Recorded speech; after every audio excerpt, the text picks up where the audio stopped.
ప్రభునందు ప్రియమైన శ్రోతలకు వందనములు. ఈ పోడ్కాస్ట్ కార్యక్రమం నాకు స్వాగతం. మీ అందరి కొరకు ఈ కార్యక్రమమును ప్రసారం చేయుచున్నాం. విని దైవాశీస్సులు పొందుకోగలరు.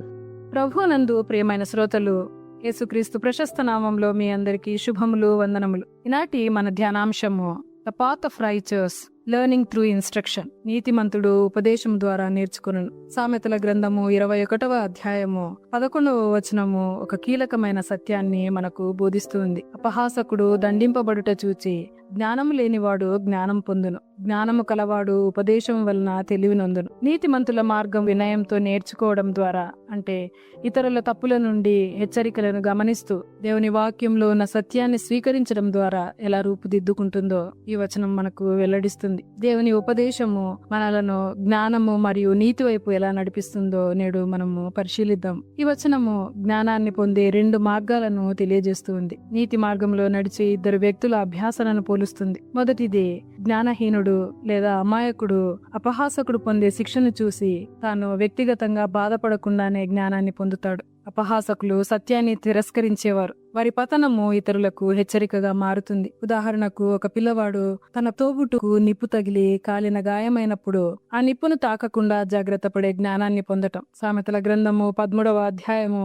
20వ వచనము దీనిని ప్రతిబింబిస్తుంది. జ్ఞానులతో తిరుగువాడు జ్ఞాని అగును, మూఢులతో సాంగత్యం చేయువాడు చెడిపోవును. రెండవది, జ్ఞానులు ఉపదేశాన్ని చురుకుగా స్వీకరిస్తూ జ్ఞానంలో లోతుగా ఎదుగుతారు. వారు విపత్తు వచ్చే వరకు వేచి ఉండరు. సామెతల గ్రంథము 19వ అధ్యాయము 20వ వచనంలో చెప్పినట్లుగా దైవికమైన సలహాలను వింటారు. నీవు అంత్యకాలంన జ్ఞాని వగునట్లు ఆలోచన విని ఉపదేశం నందు. దీనికి దృష్టాంతముగా లూకాసు వార్త 15వ అధ్యాయంలో చెప్పబడిన తప్పిపోయిన కుమారుడిలా తన ఆస్తిని దుర్వినియోగం చేస్తున్న ఒక యువకుడిని ఊహించుకుందాము. అతడు అపహాసకుడిగా మారి ఆకలితో పందుల తొట్టి దగ్గర శిక్షను అనుభవిస్తాడు. ఇంట్లోనే ఉన్న అతని అన్న దూరంగా ఉండి సంఘటన ద్వారా పాఠం నేర్చుకోవచ్చు. కానీ నిజమైన నీతి ఎప్పుడు వస్తుందంటే, తండ్రి నాదంతయు నీతి అని చెప్పినప్పుడు జ్ఞానహీనుడు వినాశనాన్ని చూస్తాడు. కానీ జ్ఞాని తండ్రి స్వరాన్ని విని పునరుద్ధరణ మార్గంలో కొనసాగుతాడు.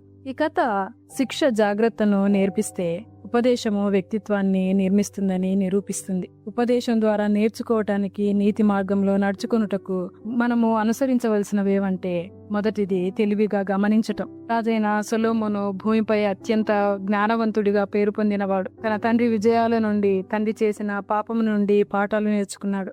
దావీదు పశ్చాత్తాపాన్ని చూసి కృప గురించి, గొలియాతుపై సాధించిన విజయం నుండి విశ్వాసం గురించి నేర్చుకున్నాడు. రెండవది, నిత్యము ఉపదేశాన్ని పొందటము. ఉపదేశం అనేది దేవుని ప్రేమకు గుర్తు. దేవుడు మనలను నీతిమంతులుగా తీర్చిదిద్దటానికి ఆయన వాక్యం ద్వారా మరియు మన జీవిత అనుభవముల ద్వారా మనకు ఉపదేశాన్ని అందిస్తాడు.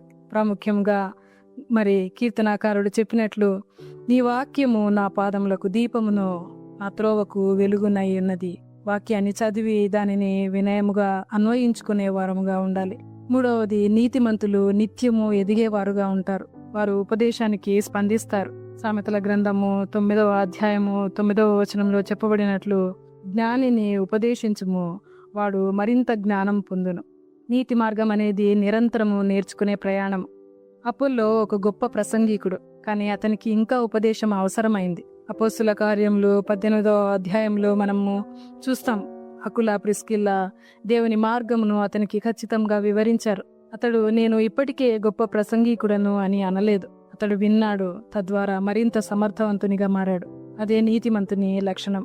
ఈ అడుగులు అపహాసకుని గర్భము నుండి మనలను కాపాడి దేవుని నీతి మార్గంలో మనల్ని నిలుపుతాయి. నీతిమంతులు ఎవరంటే, చూసే వాటి నుండి నేర్చుకునేవారు, వినేవాటి నుండి నేర్చుకునేవారు, దిద్దుబాటు ద్వారా ఎదిగేవారు. ఈరోజు మనలను మనం ప్రశ్నించుకుందాము, నేను నేర్చుకునే తత్వం కలిగి ఉన్నానా అని. ఎందుకంటే నీతిమంతుని మార్గం అంటే అన్నీ తెలిసిన వారి మార్గం కాదు. దేవుడు మనకు నేర్పించాలనుకున్న దాన్ని నేర్చుకుంటూ వెళ్లే మార్గం. ప్రార్థన చేసుకుందాం. మా ప్రియ పరలోకపు తండ్రి, నీతిని, కృపను వెంబడించువాడు జీవమును, నీతిని, ఘనతను పొందునని సెలవిచ్చిన మా ప్రభువా, మేము అపహాస్యానికి దూరంగా ఉంటూ మీ వాక్యము ద్వారా ఉపదేశమును, జ్ఞానమును పొందువారముగా ఉండునట్లు మాపై కృప చూపమని యేసునామంలో అడిగి వేడుకొంచున్నాము తండ్రి. ఆమేన్. ఈ కార్యక్రమమును గూర్చి మీ సలహాలు మరియు మీ ప్రార్థనా అవసరతల కొరకు మమ్మను సంప్రదించవలసిన మా ఫోన్ నంబర్ 944585085039 మరియు ఈమెయిల్ ఐడి info@fibaonline.org. మా ఫోన్ నంబర్ మరొకసారి 9480585039. Email ID info@fibaonline.org.